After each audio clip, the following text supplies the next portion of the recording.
Good afternoon, everyone, and welcome to a impromptu, with the key word being impromptu. I do not have a slide deck or an agenda with this. The idea with this webinar is to go through and talk about the basics of volume profile, how I see it, and the auction logic behind it, and some of the differences in terminology and differences between market profile and volume profile. And just to clarify, nothing that I say in this webinar is going to be really new. It's the stuff that I've learned. A lot of it is I would attribute to Dalton and Stoudemire for market profile, and of course you all know that my major learning curve was through mentoring with FT71, who I consider to be one of the best volume profilers in terms of knowledge. But let's get this disclaimer done. This information is for the purpose of members who want to expand their knowledge of the business of trading. It's not for trading or investment advice. You and only you are responsible for the trades or investment decisions you make. Trading futures, any instrument involves the risk of loss. Please consider carefully whether futures or options are appropriate to financial situation. Only risk capital should be used when trading futures or options. Investors could lose more than initial investment. Nobody at Quantum Leap is a certified trading advisor. We are retail traders operating within a self-organized learning environment. Past performance is not indicative of future results. Okay, so basically, just to give you an idea, let's start with the basics. Of course, this is, let me just... This is market profile, and market profile is TPO counts. And I start my, each letter represents a 30-minute time frame. And, if a price trades at a particular, trade level within a particular time or TPO, it will print a letter. The longer, it stays in that area, will create what we call, balance area or, high volume nodes. But that's based on time. Now, the difference between market profile and volume profile is we really don't care about time. Now, when I say that, it doesn't mean that we don't recognize time, but what, we only care about how many contracts traded at a particular price point. So rather than creating a profile based on the length of time that buyers and sellers trade at a particular price point, it's simply how many contracts. Another way to describe a volume profile is a volume histogram, because that's really what it is. Now, in terms of the volume profile, I look at three different main types of volume profile. I look at it from a macro to a micro concept. So anytime you see this chart, this is my composite chart where I keep my composite. What I mean by composite is a composite of multiple days. Now, with me, my composite is usually a whole lot of days. Like right now, this particular start date on this composite chart is going back to the first day of 2013. Now, the caveat being is you can only have long-term price acceptance and rejection or a long-term composite if you've traded there before. We have never traded up in this area, so the composite right now really only is developed or comprised of the current micro composite. But if you get down into areas where we've traded, in the past, like down in the 1600s, right here, this one right here, this line right here at 1672.25. That is the composite VPOC. Now, in market profile, you guys talk about VPOC as virgin point of control. Our VPOC is volume point of control. And then if it has not been tested, it would be a naked volume point of control, or an NVPOC. And you can have volume points of control on multiple time frames. This particular volume point of control tells me that from January the 1st, 2013 through to today, that the most traded price overall in the marketplace has been $1672.25. Now, does this give me any, actionable, items that I can trade off of this, knowing that that is the most traded price at $1672.25, and we're trading up in 1830 level? No, it doesn't right now. Now we get down closer to it, and it's going to act like a magnet, because the market is always searching, for value.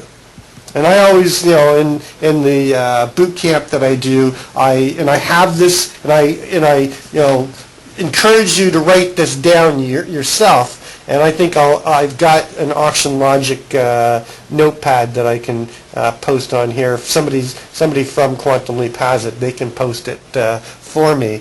But basically, you got to think in terms of the auction. If you've ever been to an auction, or you watch, Auction Hunters or Storage Wars or Car Auction, the market or any underlying, I don't care if you're trading options or you're trading equities or you're trading futures or you're trading bonds or commodities or gold, it's all an auction. People are going to come to some conclusion of what I talk about as perceived value. The market is not moving up to find more buyers. What the market is doing is advertising for sellers to find value. Therefore, early buyers can then be sellers, and new sellers can find value and step in. And the opposite is true, of course, in the other direction. The market is not moving down to find sellers. The market is moving down to advertise price to the buyers.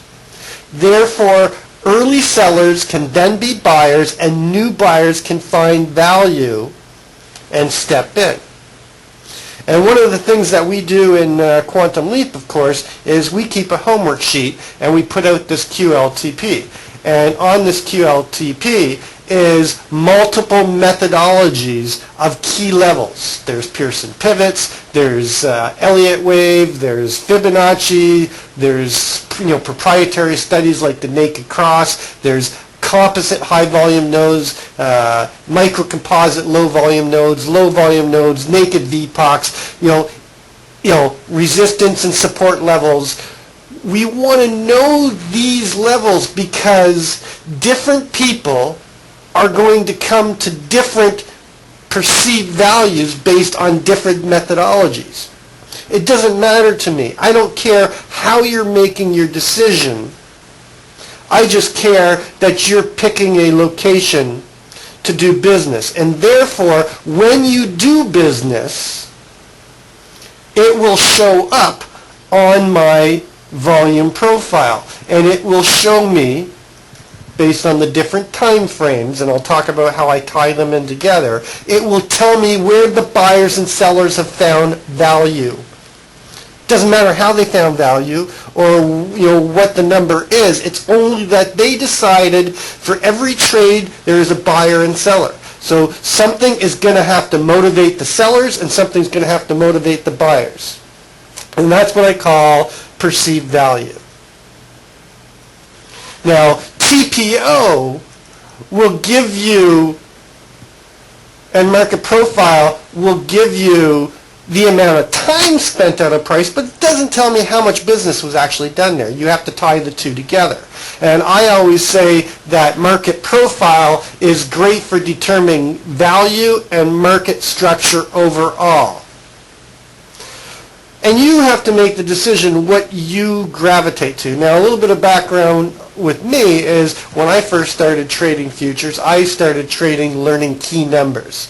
same thing. Market has memory. Jesse Livermore, if you haven't read Jesse Livermore's book, read it. It's good. And, how the market is broken down into key numbers, and those key numbers will keep repeating themselves, and you can get into more in-depth methodology about breaking the markets down into the eights and all of that. But I always felt that there was something missing within the key numbers. Yes, the market has memory, and yes, the market is going to recognize certain numbers, but it didn't put it into context.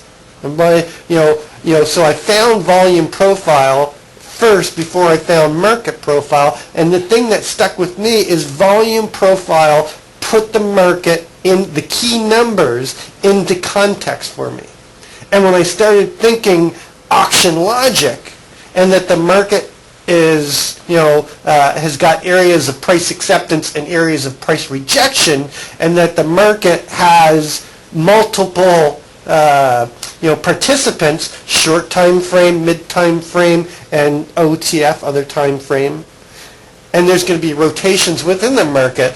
By combining the rotations and the probable areas of long-term macro to short-term micro, areas of price acceptance, I can look where the easiest path of rotation back in. And one of the things I do with my traders, didn't mean to do that, is one of my favorite charts that I developed, and it's not a scientific chart, it's a reminder chart to make me think in terms of the multiple time frame participants.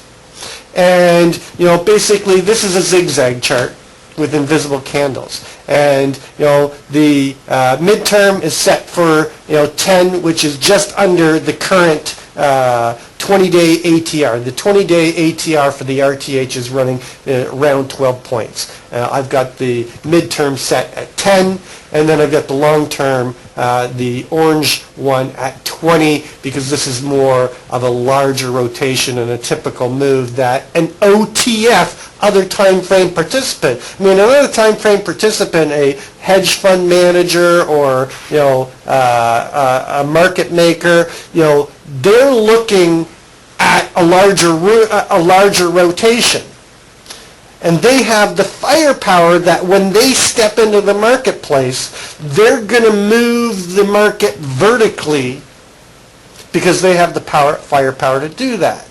But the problem is, if you only had the OTF participation and they want to buy down here and sell way up here, what you're going to end up with is you're going to end up with a lot of gaps in an illiquid marketplace.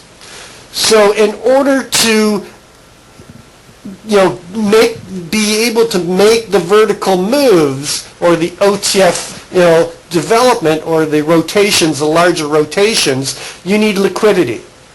And in order to get liquidity, you have other time frame participants. And basically, I break them down into, swing traders, which are going to trade, 10-handle moves, daily moves, and then the short-term money or the smaller rotations, which is basically the retailers and the scalpers.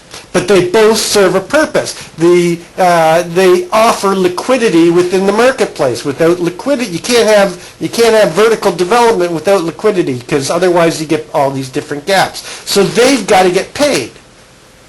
So they're always, trading on smaller time frames and taking smaller profits out, and therefore creating rotations within rotations. So I always talk about, and the goal to my trading when I trade is I try to find points in areas of low volume node from a macro right down to a micro where all the time frame participants don't want to do business there. Therefore, it's not likely to hang out there.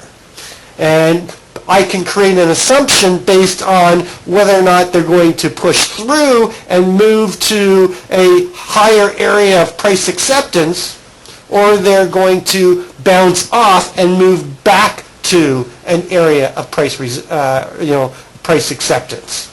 And knowing where those large turns, where all three time frame participants are going to participate gives me a high edge, okay, or a perceived edge, because hey, anything you do is only perceived. I can easily think that this is going to be a turning point, and if you've been following homework, you knew that my line in the sand was at 18 and a quarter. It's now shifted to 18, 17, 75, and I'm using this example because I want you to see how all three time frame participants participated with the rejection of this long-term low volume note, even though, with a caveat being we haven't traded up here very long, so it's really midterm, but it'd be the same concept if we were at an area of the auction that has been thoroughly auctioned in the past.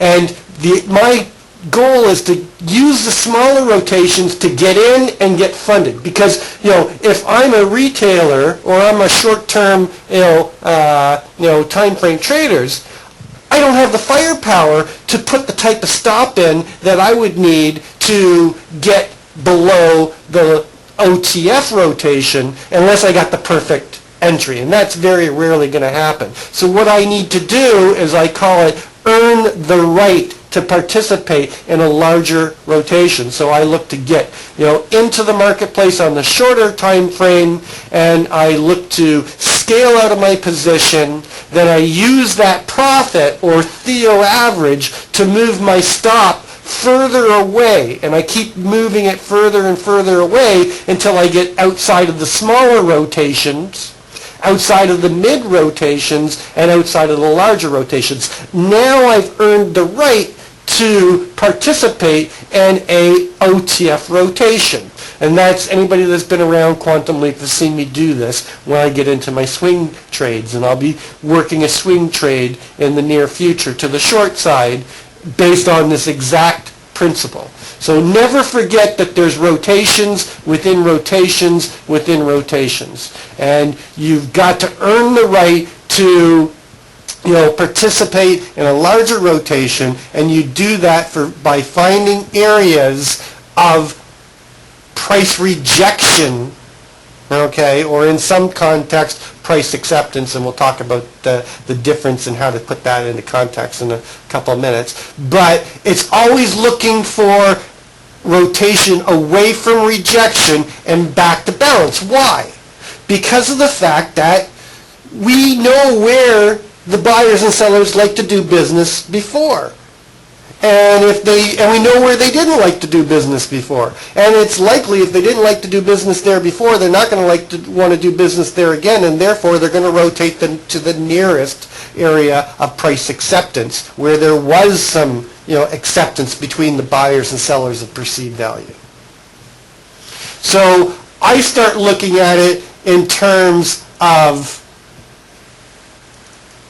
macro to the micro. So first thing I do every day, and you've seen me do the routine, I go through my trend analysis, so I know where we are within the trend, but then I go through and I start looking at the long-term areas of price acceptance and rejection. And then the other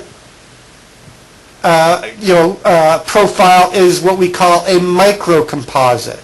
It is still a composite, so it's combined or composed of multiple days or multiple time frames, but it's on a shorter time frame than what the composite usually is.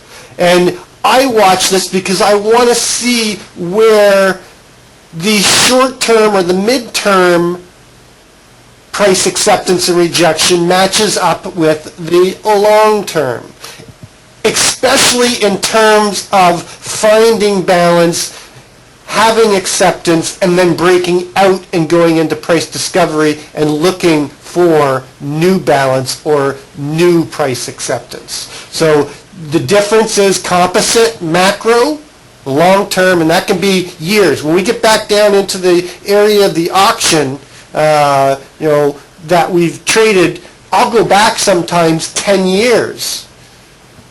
As much information, I'll pick a swing high or a swing low of the information that I want to know from point A to point B, and that can encompass multiple years in the composite.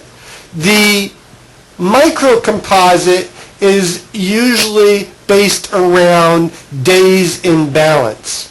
And you'll see I do this a little bit differently than some people do, because most of the time you'll see one multiple microcomposite and a number of days and then a breakout of that, where you can see even within this larger microcomposite that has a microcomposite VPOC, or volume point of control, down here at 1781, I've got numerous smaller areas, okay, or smaller profiles, still microcomposites because it's multiple days. It's never a single day. It's always multiple days. But I do this because not only do I want to know the overall perceived value, I want to know how we got there and where we tried to hold higher or build lower. So you just have to start thinking in auction terms. So we'll just do a quick description. We're down here in around this area and this balance between let's say 1025 and 1112. So up to November 12th, we had this balance around here. And during this time, as they, and I call this, you can see that there's multiple composite high volume nodes. Composite high volume nodes is simply a high volume node on the composite. A low volume node on the composite is called a composite low volume node. A microcomposite is a microcomposite high volume node and a microcomposite low volume node. It's always the same terminology, but from a composite, microcomposite, and then intraday. And you just add the MC if it's microcomposite and a C if it's composite. And that represents the difference. And if you don't have any MC or any C, it's just an HVN or an LVN, that means it's the current, intraday profile, which we'll drill down to in a minute. So in this area right here, they bounce around these areas of what I call undetermined fair value. You've got an overall distribution, of where buyers and sellers did business between a clear defined area of rejection, or composite low volume node at 1764, and here at 1736.25, or what I consider to be major sides of balance. And those on our sheet are represented with a R or a double R or a triple R, depending on how they fit into context within the marketplace. But then you got all these other CHVNs and minor CLVNs. But you can see that there's an overall distribution with the most accepted price in this area at 1752 and a quarter, or a composite high volume node CHVN at 52 and a quarter. But it is also within this area, it is also within the range that we just talked about from 1025 through to November the 12th, that the microcomposite VPOC, or the most accepted price within this distribution zone, was also 1752.25. So I can talk about it on the composite side and say 52 and a quarter composite high volume node. I can also talk about it as a microcomposite high volume node. Right now these are going to match because of the fact that our composite is composed just of the microcomposite. But in times where you're in the auction where we've traded that area multiple times, you can have a different microcomposite VPOC versus a composite high volume node that's dominant in that area. And that's where you start looking at how they come into play and how they're into context around the other distribution. So we're in this distribution and the market is searching for value. It's trying to find value. The buyers are trying to increase the value, the sellers are trying to increase the value, buyers are trying to decrease the value because they want to buy low, sell high, or sell high, buy low. But different times you find areas of perceived value, and we move within that, and you can see that these undetermined values at CHVNs, or areas of price acceptance, we went back and forth and tested until finally one dominant price came out. So the market moved up looking for sellers, but ran out of inventory. Then it had to come down and look for buyers, and then ran out of inventory, and it just kept going back and forth until at one point in time, value was accepted. And you can say that we created this bell curve. And from there, once inventory dried up and price was accepted, the buyers the market stepped in and went and tried to break out of this balance and broke out of balance and went into price discovery. And you can see that overall right here the price acceptance was at 1752. It came up, but just as it left the balance, as it broke out of balance, the last most accepted price was 1761.50. Why do I want to know that? Because if they come up in the marketplace in price discovery and find perceived value for the sellers and they step in, and the buyers don't have enough inventory to hold the price up, they're going to have to come and find buyers again. So the market's going to have to auction lower to find buyers. Where is the likely spot that they're going to come back to? Once they dry up all other inventory, they're going to come back to the last accepted price prior to breaking out of value. And then if they don't find enough buyers with conviction there, they're going to come down to that next level where they tried to hold at 1758.25 when they first got in here. And then if they can't find enough buyers with conviction there, they're going to have to advertise lower, and it's likely to come down here to 1752.25, okay, because that was the most accepted price within the whole distribution zone. And you can see, once they found value at 61.50, they broke out of balance, they went into price discovery, they broke through the area of long-term price rejection at 64, and they moved up, and then the first spot, and you probably can't see this, the first spot that they found value, okay, was right here at the 1781.50. Once they found value at 81.50, they broke out of this smaller balance right here, and I can put a separate composite or microcomposite on here, but I don't have one because if I find that value is the same, I just don't need to have two. So the value they created at 81.50 was duplicated overall, and it still remains to be where value is. Once they found that perceived value, they broke out and they moved up, okay, and they tried to hold value higher. They achieved that. They came up to the value area high. Value area high and value area low is the same on all time frames. It's 70% of where all the contracts traded within the profile.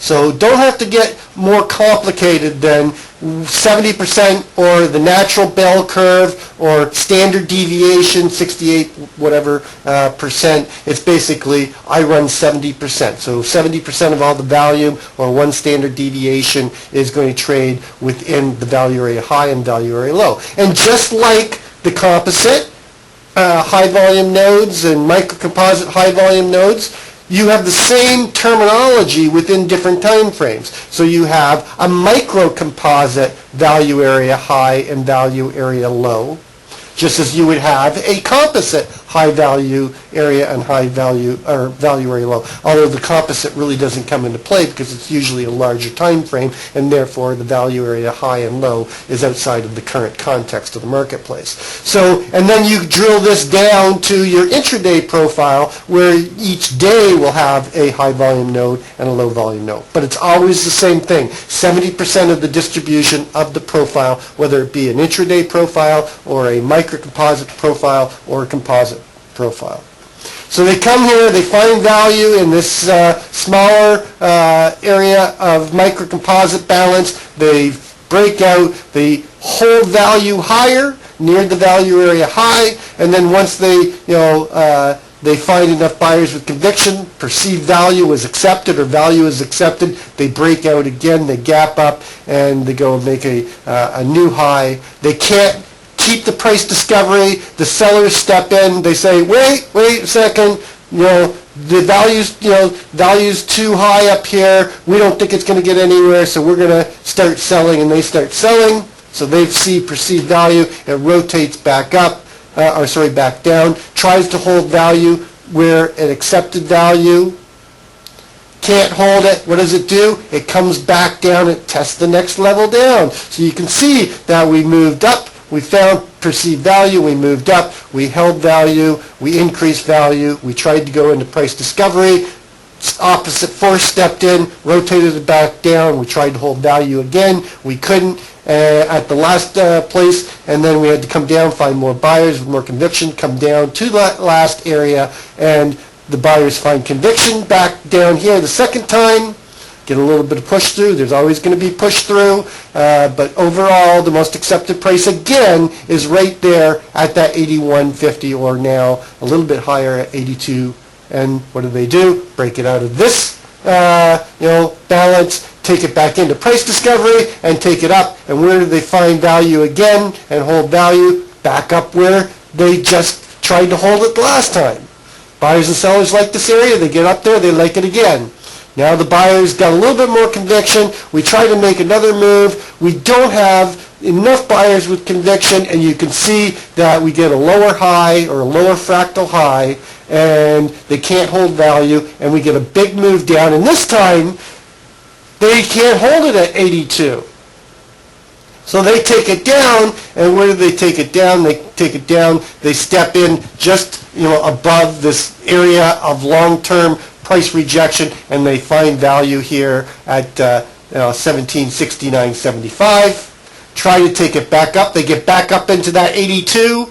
Okay, they can't hold it there. Not enough inventory. Not enough conviction from the buy side. Auction's got to go back in to find buyers. Goes into price discovery down. This time it can't hold where they found value the last time. Not enough conviction. What does it do? It comes all the way back to where the last most accepted, where the whole move started from. So we had very strong conviction coming off of this, this move to make all this, price discovery and holding value higher, but eventually, as the inventory and the conviction dried up, it's got to come back down and test that area again and come down, and it comes down to 61.50.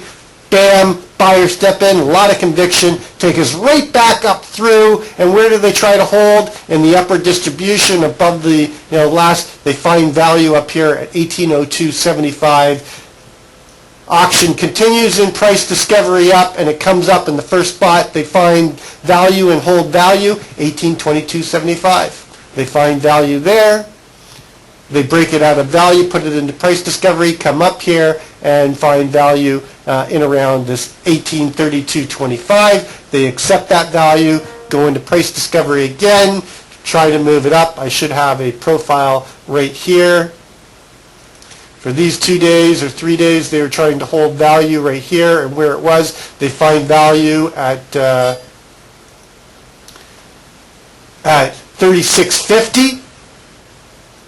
Okay, remember that we just had a microcomposite shift, by the way, today. Going into today's trading, we had our overall microcomposite was 36.25. If I take today's out of the overall, you can see that it was up at 36.25.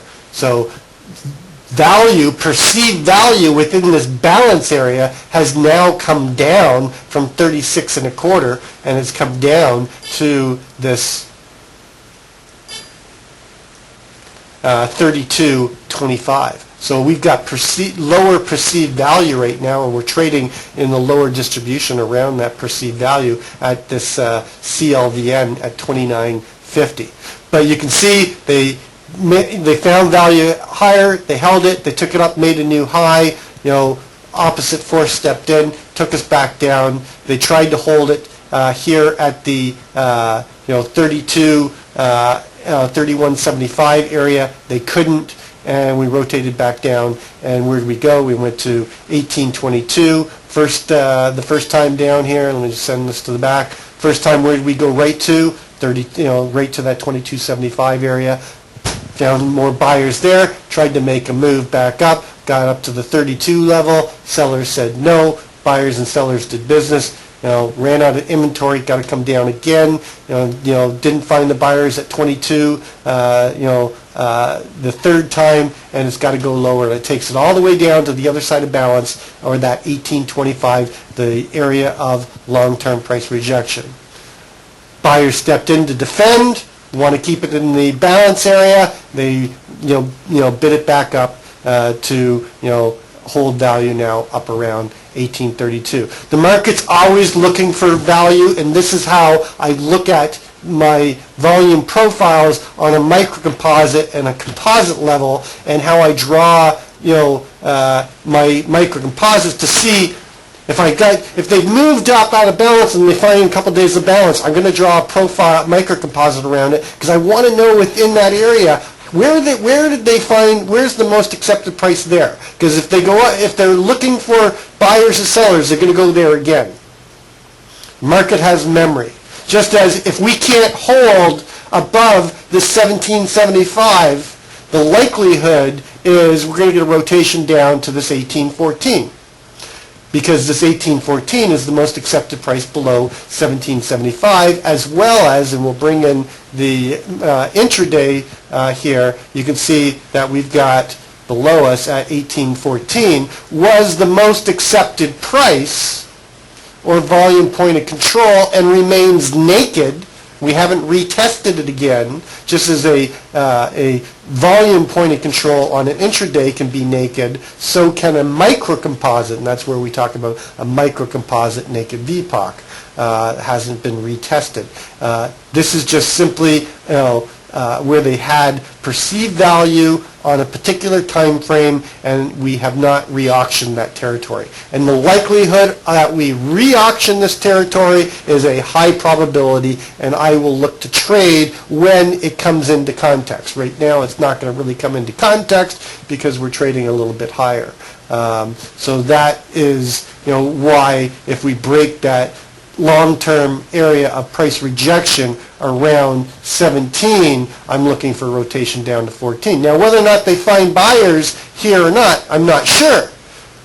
There could be not enough inventory or not enough buyers with conviction at this level that they might have to come all the way down at 1802.50. And that's likely to happen at some point in time in the near future if we don't continue this price discovery up. They're going to have to come down, and perceived values for the buyers to jump in and do business is going to be lower. And there'll probably be buyers that will try to defend the 1800 level, and I'm looking for those buyers to step in here at 1802.50. If they can't hold them there, where's the next likely spot? Well, you can see a couple times they found value in this 97, 98 area, so they're likely to come down there. And if they can't find enough buyers there, they got to continue the price discovery, and the likelihood is they'll come down and test this this 94.25. The other side of balance, and see if they try to hold it within this distribution zone in the macro.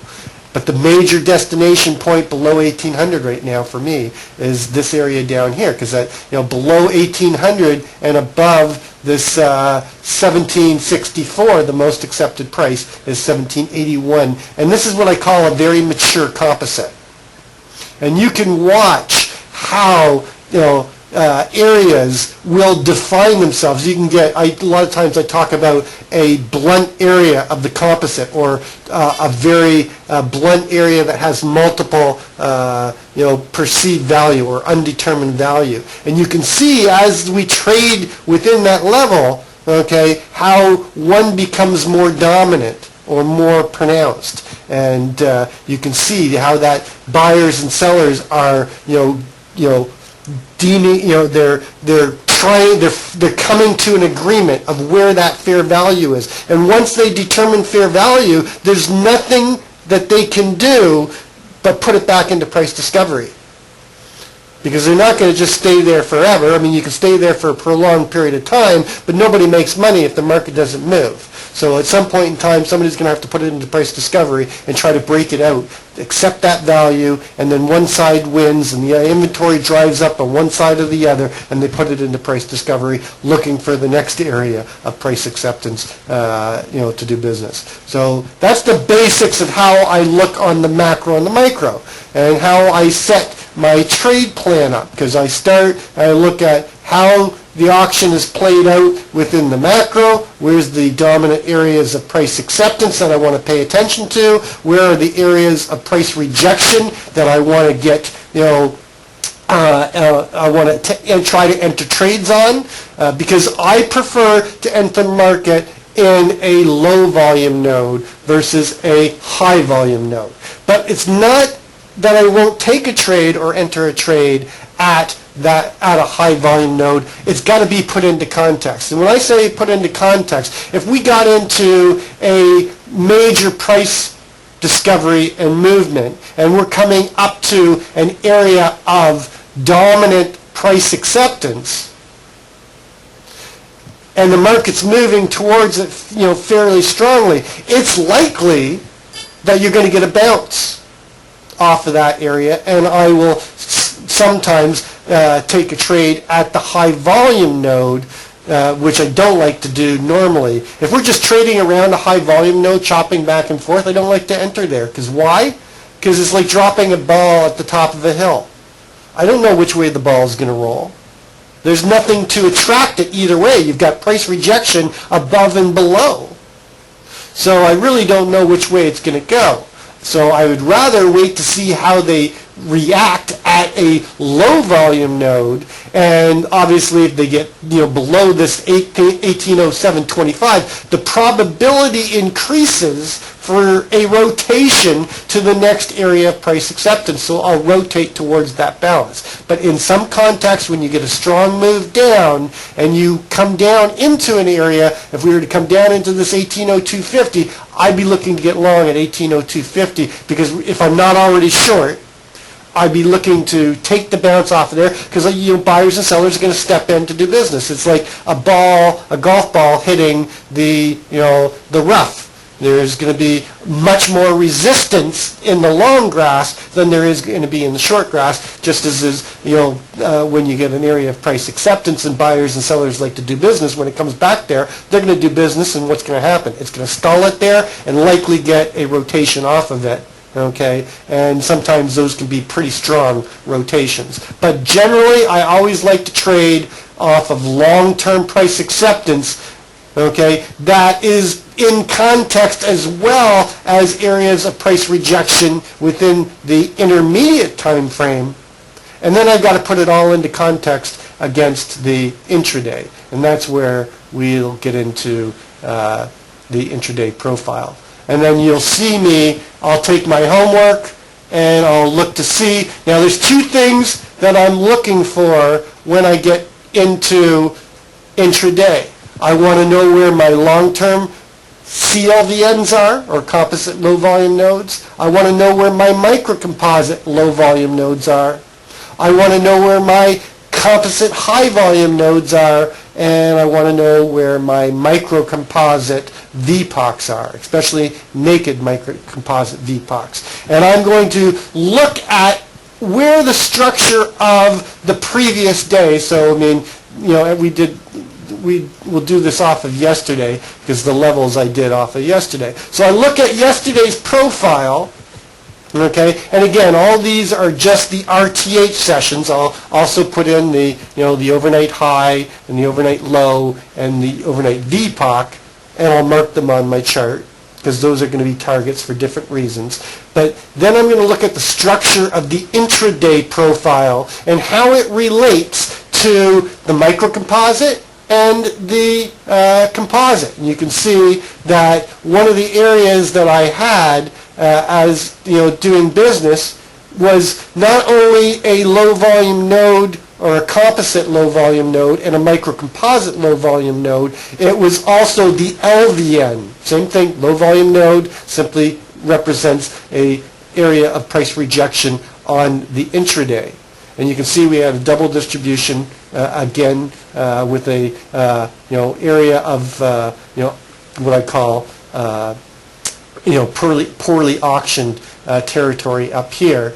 And the LVN was in confluence with the CLVN and the microcomposite LVN. Therefore, I know that all different time frame participants, or all the different time frames, people didn't like to do business there.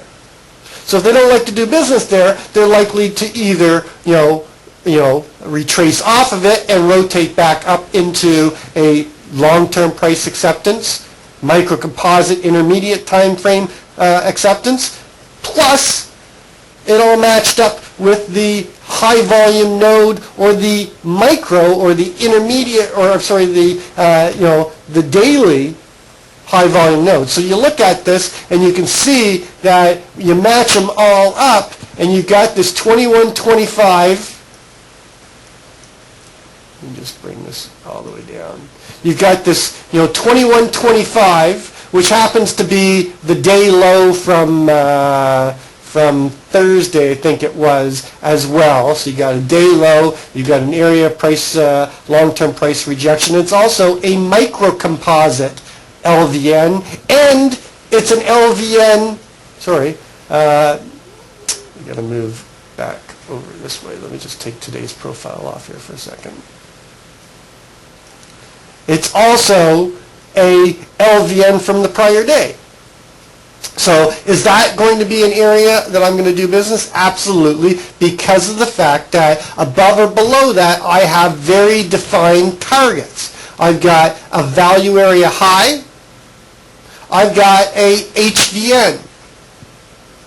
I've got a CHVN, which happened to be earlier also a microcomposite VPOC. It's now shifted up, but it was also a microcomposite VPOC. It's still a microcomposite HVN. So on long-term, mid-term, short-term, 25 is a probable rotation where the buyers and sellers are going to rotate to in order to find an area to do business. Same thing with below it. Below it, I've got 20 and a quarter. Well, 20 and a quarter is a gap close at 2050. It's a VPOC, so a volume point of control from the prior day, as well as the HVN of the lower distribution, and it's a CHVN at 20 and a quarter, and it's a microcomposite high volume node, and whatever other confluence there. So below 2150, it's likely to rotate there. And we talk about creating an if-then-that game plan or trade plan, or a hypothesis. In doing this, I'm looking at the macro to the micro, I'm putting it into context, and I already know how I want to react and what I'm going to be looking for when we come into this area of business. Do I know if it's going to be short into 20 and a quarter? No. Do I know if it's going to be long into 25.50? No. But I know that there's going to be a reaction here because in all time frames, the buyers and sellers didn't like to do business. So if they don't like to do business there, something's going to happen there, and you're going to likely get a rotation, whether that rotation is down or not. And I have an if then that. If we break below and we get to a certain point and the delta is showing me the right direction, I'm going to get short into 2025 as a target, because it hasn't been taken out. Or if we get down here and we get responsive buyers stepping in here, and I'm looking for a rotation off of this, back up, and a rotation back up to the 25.50.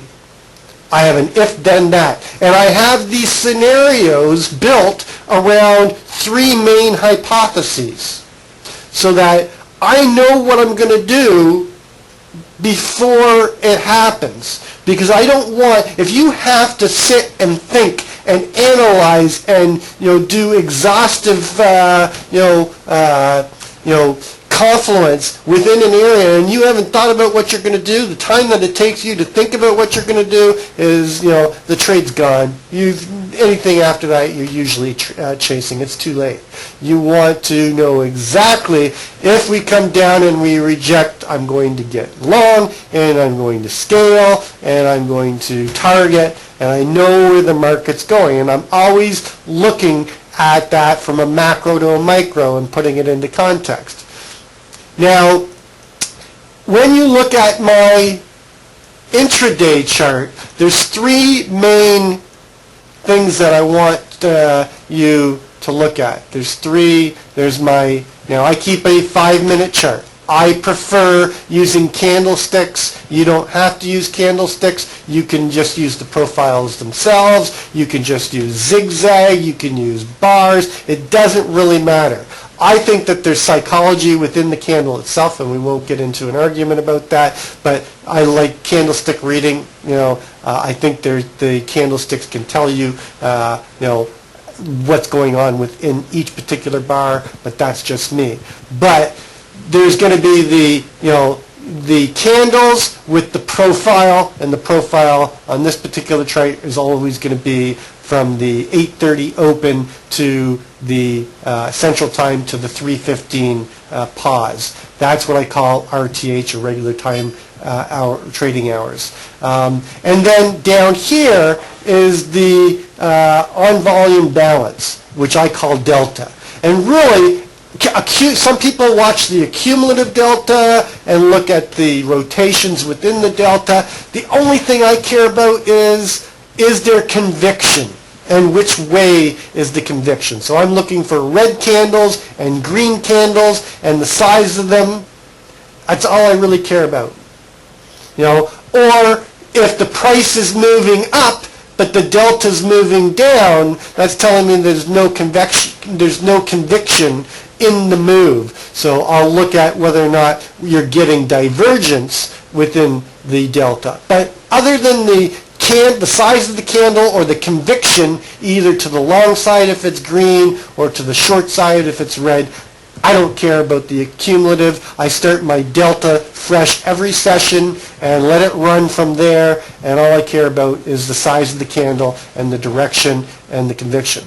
The area below is relative volume, and there's three things that you've got to look for in the relative volume. The black outline is the 20-day average volume for that particular bar.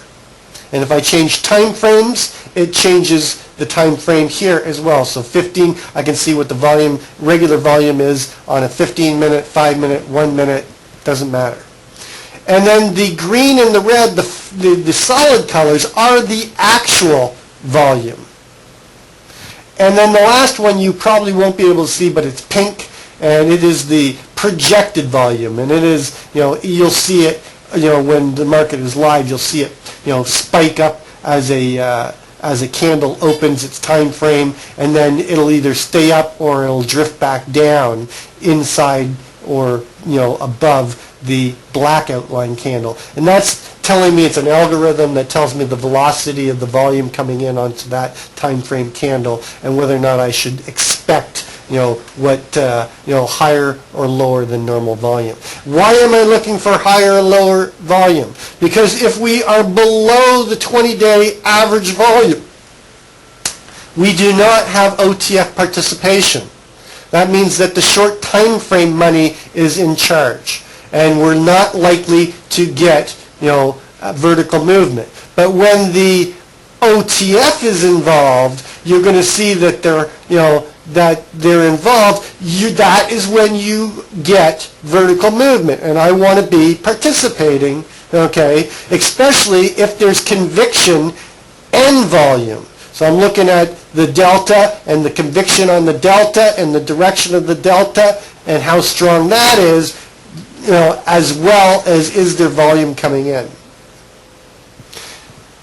The other things on my chart, it looks like I've got a lot of things on my chart, but it's not really. There's really just my targets, my trade areas. The blue line here at 1833.75 and the blue line here at 1830 and a quarter. That's the high volume area and low volume area. The value area high and the value area low. And that's where 70% of all the volume traded. So in this particular day, this profile, you can see that 70% of the volume traded in the upper distribution between 33.75 and 30 and a quarter. And that's important because I want to know, are we trading in value or out of value? And how is that value, how is it put into context against the prior day value? And the difference in terminology is during the course of the day, as the session's going on, we call this the developing value area high or the developing value area low. When the day is completed, then it becomes value area high and value area low. Because it can change during the day, but after the session is closed, it doesn't change. So we always talk about the previous days or the day prior or any day prior as value area high and value area low. And we always, talk about the developing value area high and low as what's happening currently within the current auction or session. Then the other line here is the VWAP. This is the, I think it's cyan color. I'm colorblind, so it's this line right here. That is the VWAP, the volume weighted average price. Why do I watch the volume weighted average price if I'm watching volume profile?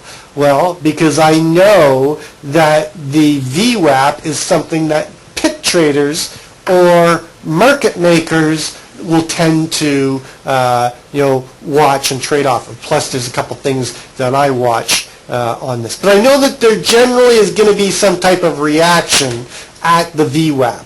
And it's like a moving average. It's like watching a 9 EMA, only it's weighted. And I don't know what the particular formula is. I can put it up, but I don't care. And then the dotted line is simply the midpoint. What's the 50% retracement? Where's the midpoint on the session? This dotted line right here, okay, with the triangles and the dot, that's simply telling me the open. Where was the open? And then the dark blue, I think it's dark blue or dark purple, is the VPOC. Where is the volume point of control? Not the POC, where we spent the most time, because your market profile point of control can be different than your VPOC. Okay, because you could spend more time at an area but have more volume at another area. So a lot of times the difference between market profile and volume profile can be separated, and somebody will be talking about a POC on MT and it'll be higher or lower than the VPOC. And that will shift during the course of the day based on how much volume is traded. And you can see that this gray line represents where the VPOC was relatively, where it rotated from.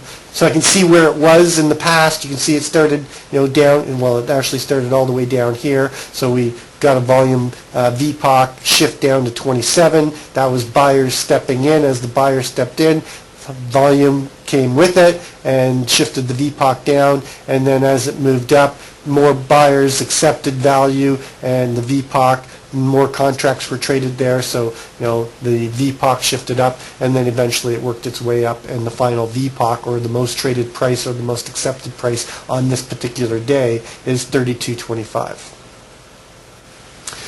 So that's the purple line, and that's really the only lines that are drawn, except for, I should mention, that naked VPOCs will stay showing on here until we re-auction them. Once we come down, and it has to be traded at that price again during the RTH session, meaning if it comes down in Globex and trades at 20 and a quarter and then moves away and it hasn't traded in RTH, it's still naked.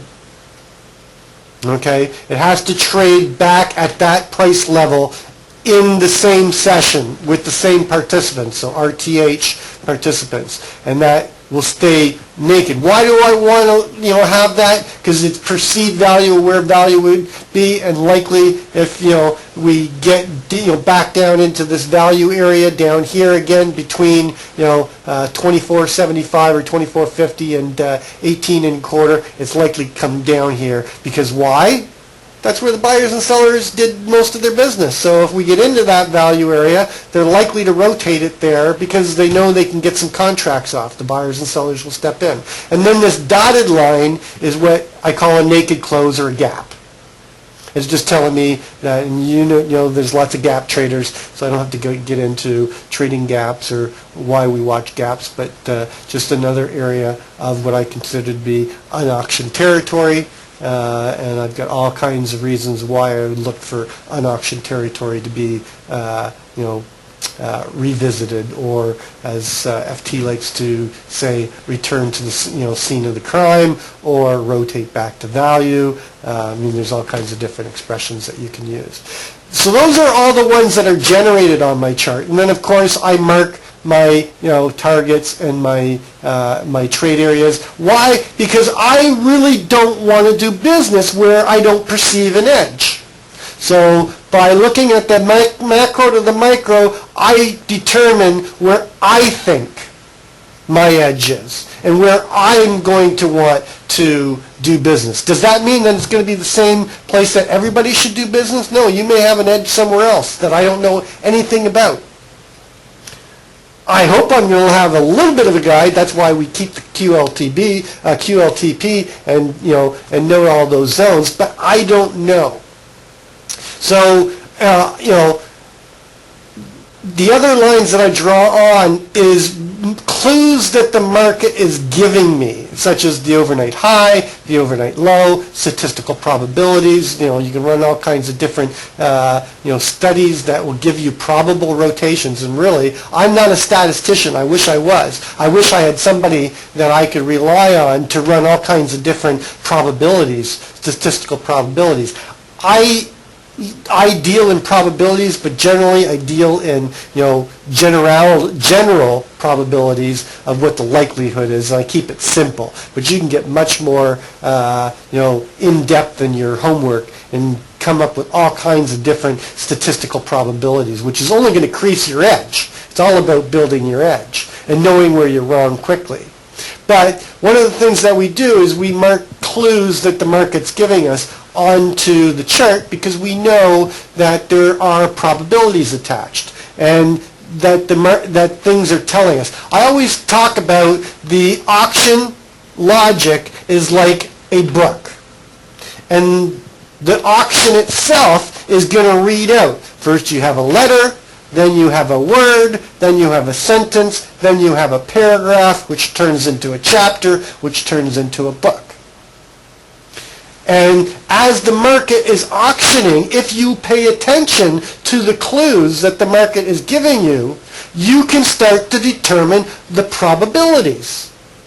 Now, the first thing that we look at is the probabilities of where we opening and what type of opening are we going to have. Why? Why do we do that? Well, because of the fact that different openings will lead to different day types. We know that there's basically 7 different types of days. And by learning to determine what those 7 day types are and what the probabilities of how the auction will play out within that day type increases our edge and tells us how we like to trade. For example, if we get into a trend day and vertical development, do I want to be fading the market or fading the trend? No. But if we get into a balanced day, am I going to be wanting to take out breakout trades? No. So by determining the type of day will give us the likelihood or the probability of the type of auction, or how I need to adjust my trading for that particular day. And the 7 day types are a normal day. And a normal day is simply where you have a wide IB, initial balance. Initial balance is the one thing I forgot. Initial balance is the first hour high and the first hour low. And we run a time study on IB breaks, and the IB helps determine the type of day as well. So a normal day is going to be inside a IB, so the first hour high and low is never breached, and you basically go sideways all day, and you get tight rotation, and you're finding balance within the marketplace. And in those type of days, it's very tough to do business because usually those rotations are very small, and you've got to get into a scalping mentality and trade back to balance and trade the rotations. Then you have a normal variation day, like we had today. And a normal variation day is simply where one side of the IB is broken, but the other side is not. And those will turn out to be rotational days with a bias to one side or the other. So if you get a normal variation day and the break of the IB, okay, is to the upside, the probable rotations are going to be on the upper distribution of the day.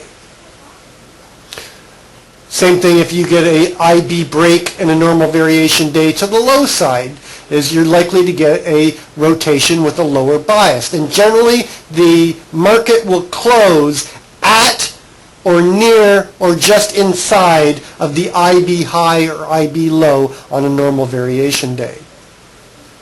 Then you have a trend day, and a trend day simply is where you don't get very many counter rotations, or the counter rotations, are very small, and you get a small, thin profile where there's no real balance. There's no, volume nodes on it. It's very multiple areas of, and the profile's stretched out and thin, and that's a vertical development day. Then you get a double distribution trend day. Now, I don't necessarily classify it just as a double distribution trend. I also believe in double distribution even within a normal variation. So I look at the shape of the profile and how defined the two areas. Like this is more of a P-shaped profile, and we can get more in depth into what a P-shaped profile looks like, or a B-shaped profile looks like. And what that means and what the probabilities is, but that's getting, very in-depth and trying to keep this somewhat basic. So a double distribution trend day or double distribution day simply means that the profile is elongated with two very distinct distributions with a very distinct area of low volume or price rejection. So double distribution simply means that they found value fairly strong on upper distribution and found their value very strong on the lower distribution, creating a double distribution type profile. Then there's a non-trend day, which is a very tight IB, and again, where you trade inside of the IB. And there's slight differences, wide IB versus tight IB, in terms of a normal day or a non-trend day, but they're very similar days, and it's days that have balance and really get a really strong bell curve inside of the initial balance high and initial balance low. And then there is a neutral day, and a neutral day means large rotational days. Their value is widely perceived, and what happens is you get a break of the upper or the lower IB, and the market rotates all the way through and breaks the IB to the other side.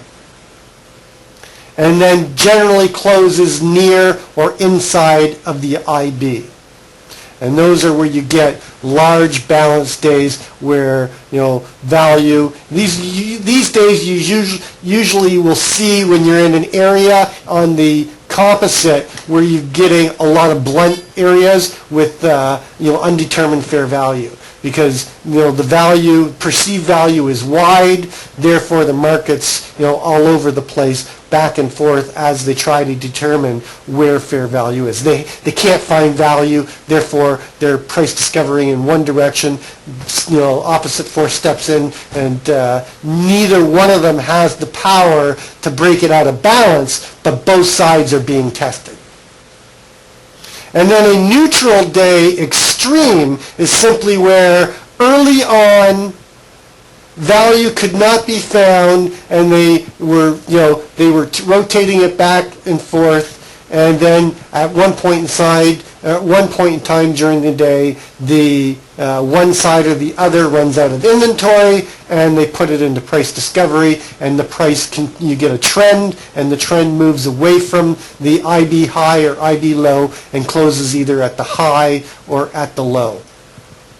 And each one of these days, and I won't get into it now, has statistical probabilities of what will happen next.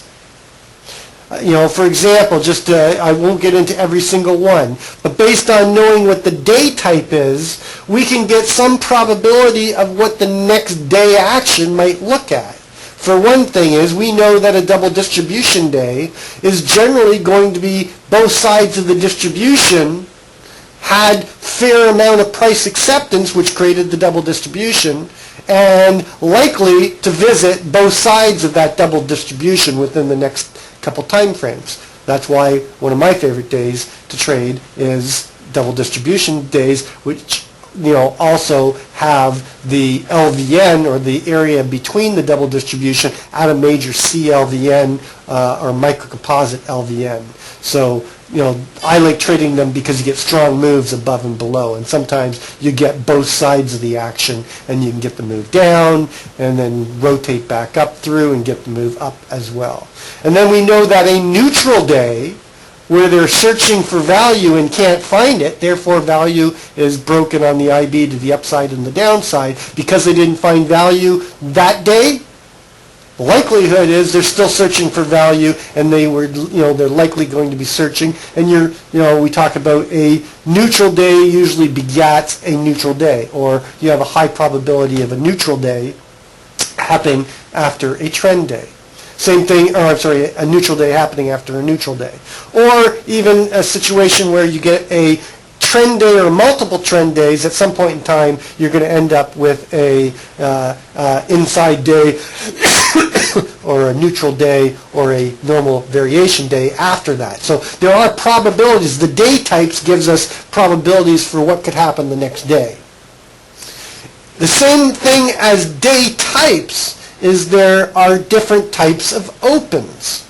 And determining what the open is will give us clues to what type of day is setting up.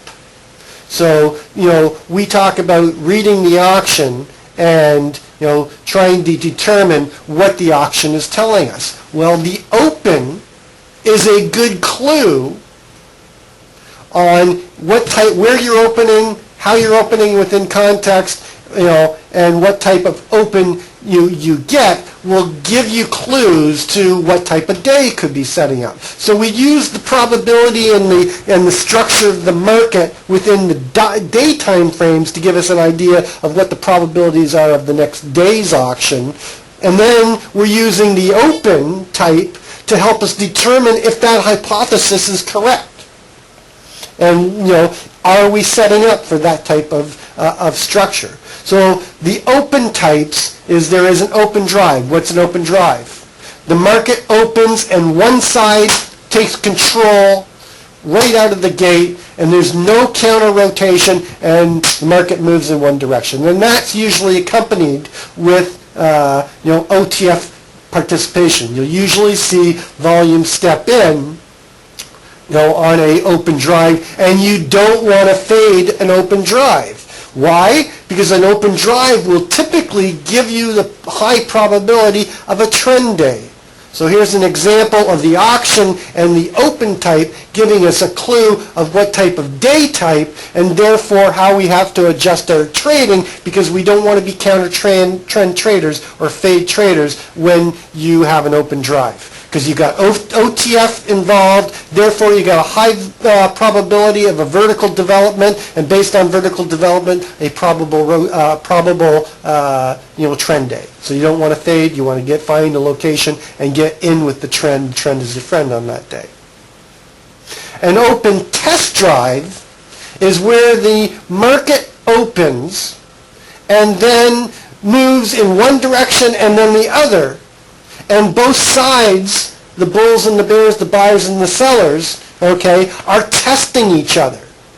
And it usually will test both sides, to key levels, either an LVN or VPOC or a CLVN, or there'll be some key level where the opposite force will step in, and usually this will happen a couple times. I like to see a open test drive where the rotations is more than one rotation in either direction, but then one side gives up, the other side takes control, and they take it in a fixed direction. The open rejection reverse is where the market is moving into the open of the RTH, and the market will try to continue. This was a classic, this day right here, yesterday, was a classic open rejection reverse. Because coming into the open, the market was trending up. And we got into the open and they tried to move it up, and then we hit a key level, which was the range high from the prior day, and they stepped in, and the opposing force, stepped in, and bam, there was, they took it in the opposite direction, they reversed the direction, and off the races do you go. So generally it's a move into the open, continuation, or a try, the attempt to continue the move in the direction of the trend coming into the market, and then an opposing third force stepping in and completely reversing it, and moving the market in an opposing force with heavy conviction. And this was perfect, because as we were coming into this, this is not the overnight session, but in the overnight session we were moving up here, and then we kept moving up. We got up to the 3250, opposing force steps in with volume, and they take us down, and there's no counter rotation. Open rejection reverse. And then a open auction in range is simply where we open inside of the prior day range, usually inside of value, and basically it's a scalper's paradise. Value, there's value there. The market on open orders are usually wide, and the market's just going, there's no OTF present, the market's going to move back and forth, and it's the, retail traders or the short-term traders swapping contracts, and you get, small harmonic rotations around some type of balance. And then there's an open auction out of range where we gap up above or gap down below the prior day range. And these types of opens, okay, you want to look at either initiative or responsive buyers or sellers. So if we gap up and we open auction out of range outside, what I'll be looking for outside of the prior day range, what I'll be looking for is, do we have responsive buyers stepping in here to come down and bring us and test us inside of the range and take us back into balance? Or is there initiative buyers stepping in and saying, nope, we've accepted, we've left that value, we're taking it higher, and they step in and they take it higher. And open auction out of range days can be very high probability of trend days.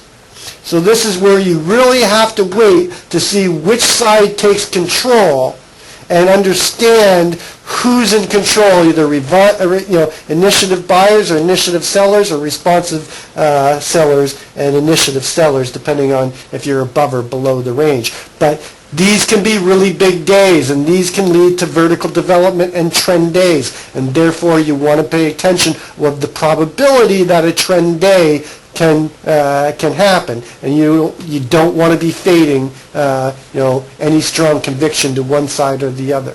So those are your open types. Now, I'm hitting you with a lot, and this will be recorded, is being recorded, so you come back and you can watch it again. But I wanted to give you an overall idea of the context of the volume profile, what it's telling you. It's all about perceived value, and then the market's giving you clues on what's happening within the auction. And the more, I always tell my traders that be vocal about your dialogue.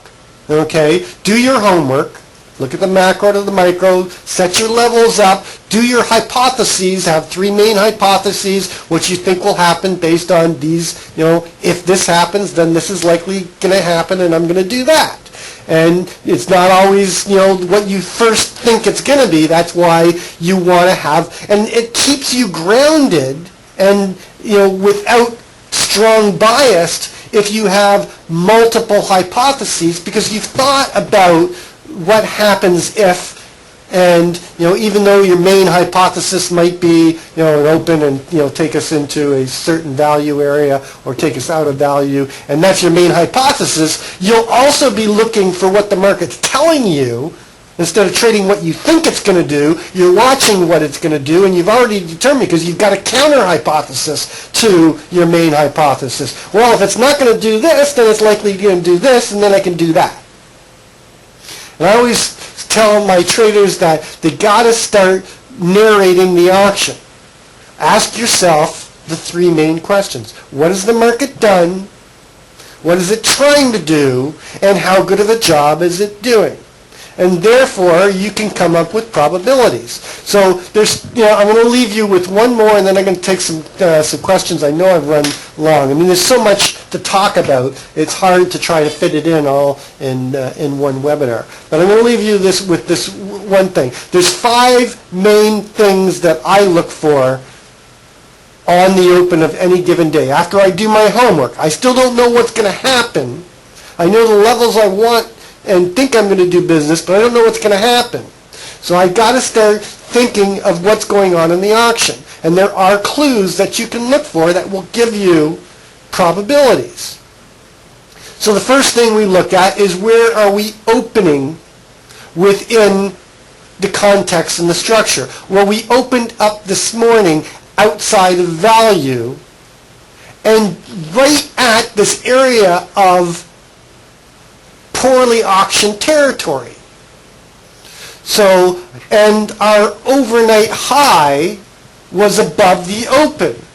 So the first thing that we did is we got long this morning in the Quantum Leap room right on the open. Why?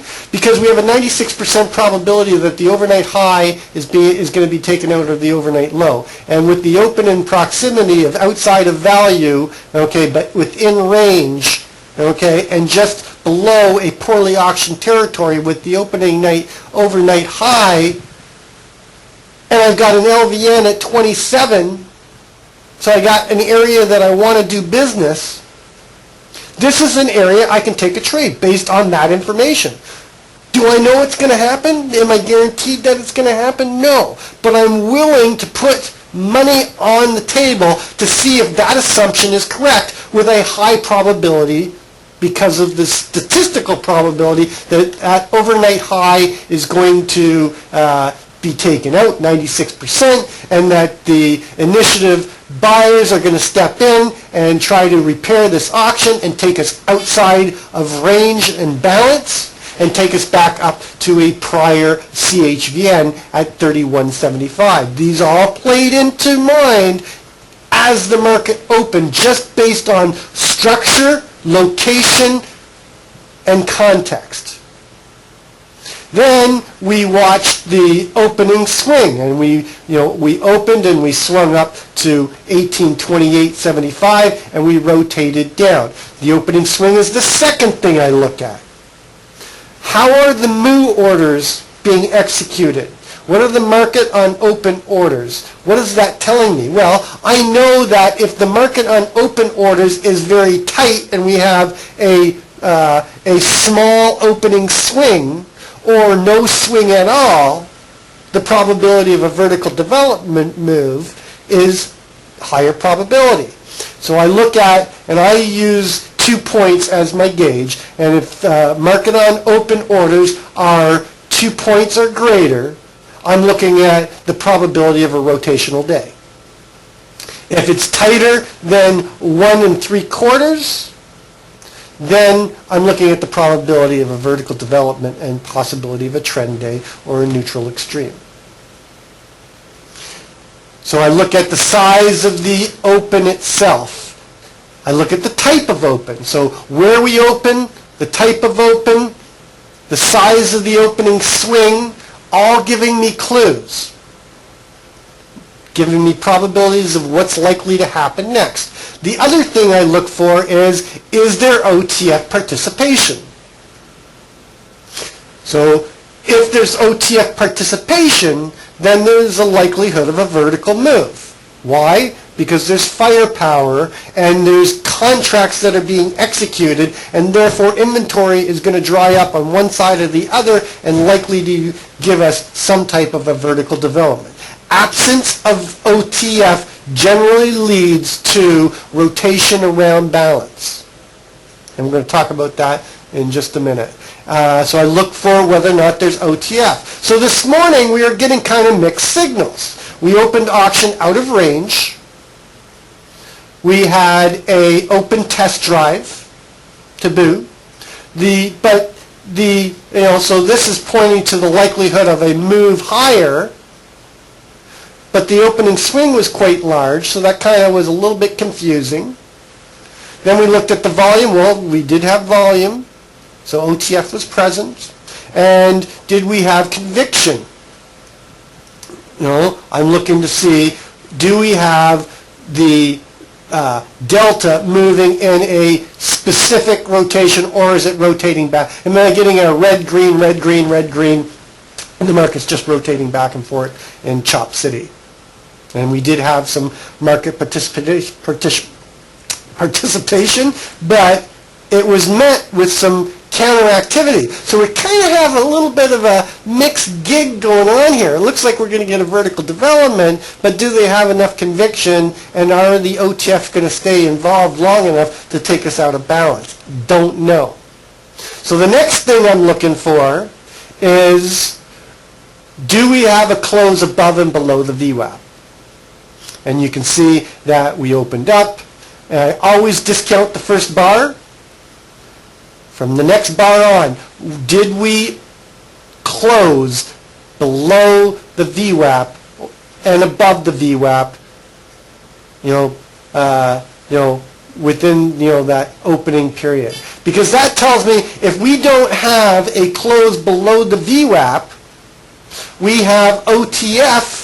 We've got conviction, even though it's not strong enough, we've got open in the right location that we're likely to get a vertical move. And the fact that we didn't come down and close below the VWAP led the possibility that this move was going to continue. Is it always going to happen? No. Next thing we look for is, what is the size of the IB?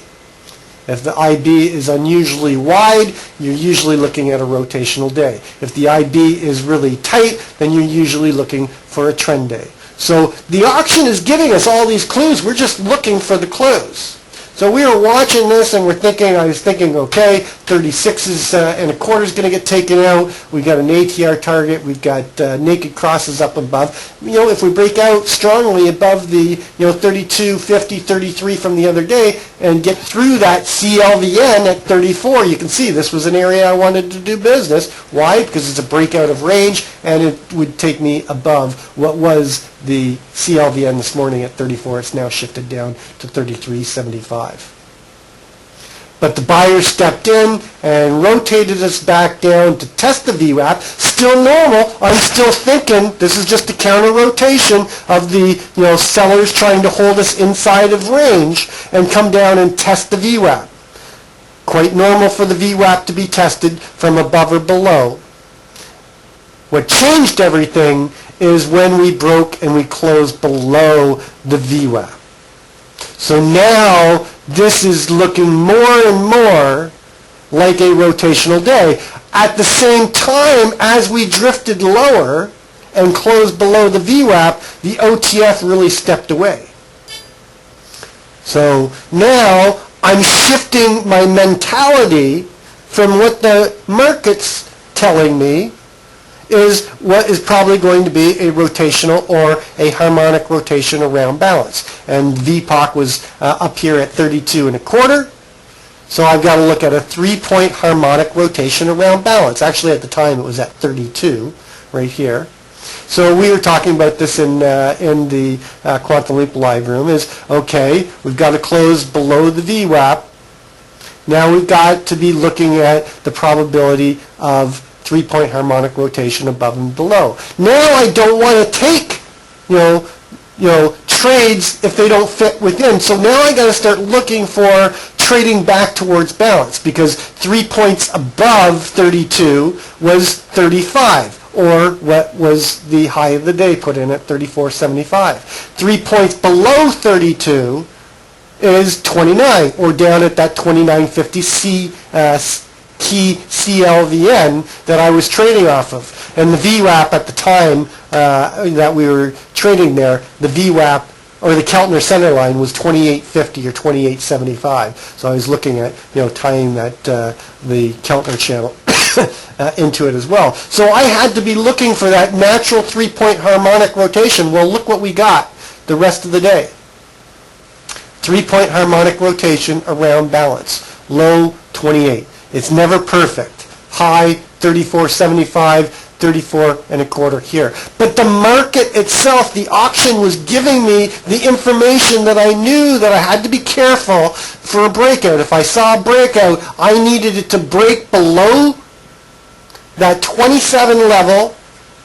Why? Because that was the LVN from the prior day and the CLVN. So I needed to see that breakout of the 27. And you knew that I talked about, if you were in the homework session, that I was really playing a slush area between 29.50 and 27. I really didn't want to get into a trade in between there. I wanted to wait for above 29.50 or below 27.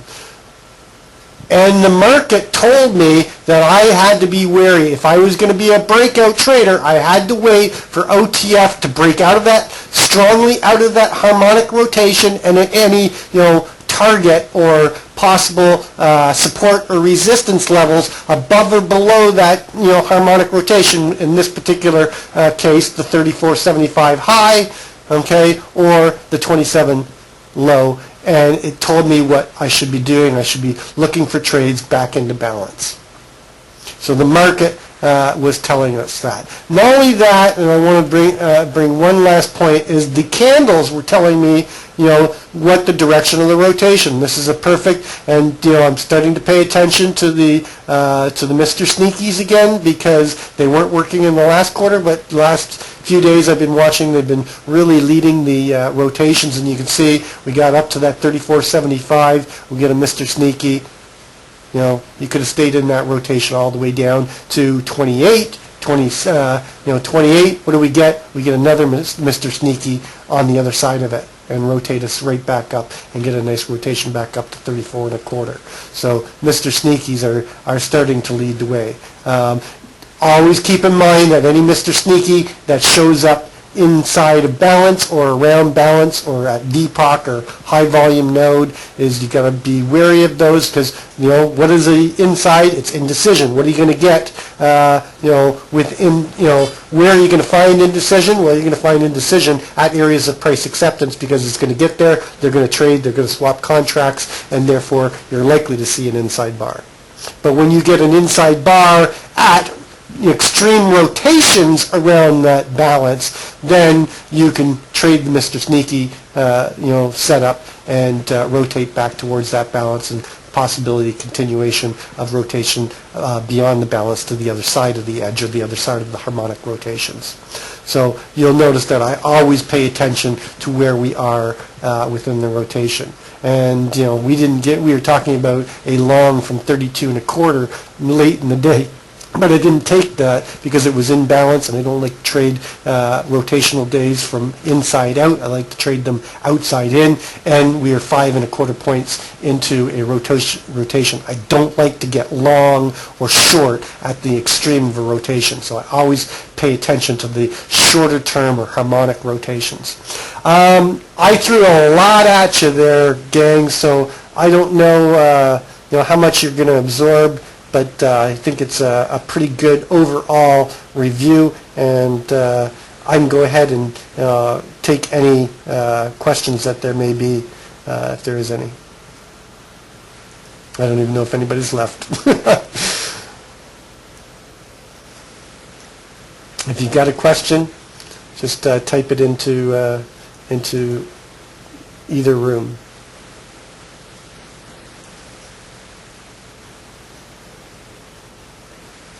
Well, you know what they say, if you don't have any questions, then I've explained it fairly well.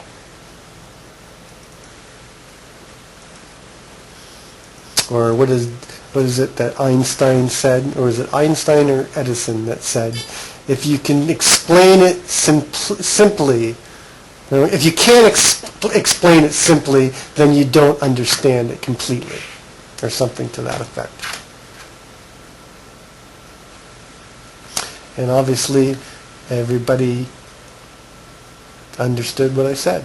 And we can have these from time to time, and we can expand on some of the concepts, and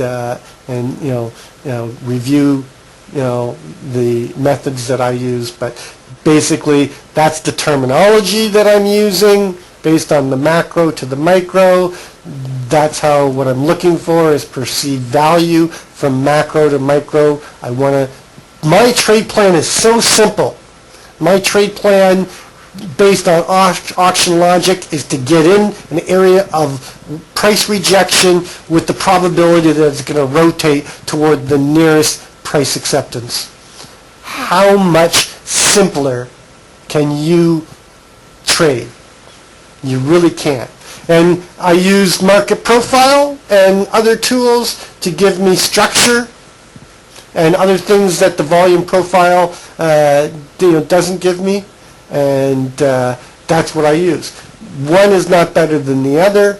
One fits me better than the other. Therefore, I pay much more attention to volume profile.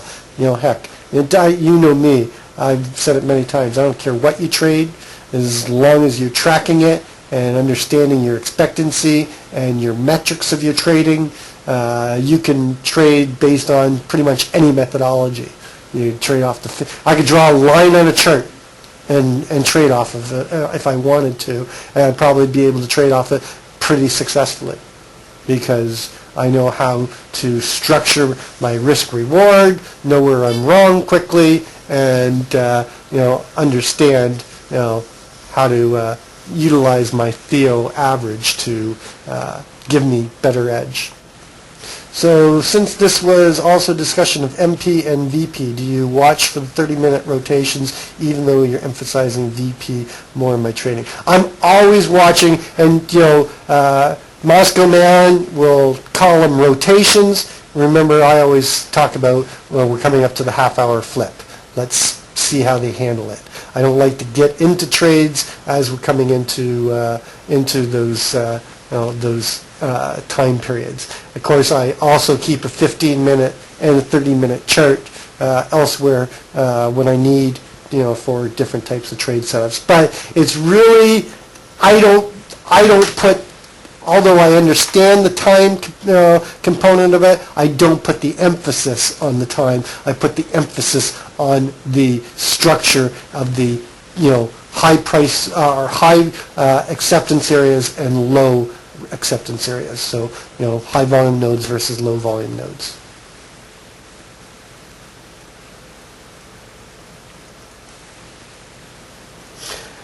All right, if there's no more questions, we've actually gone,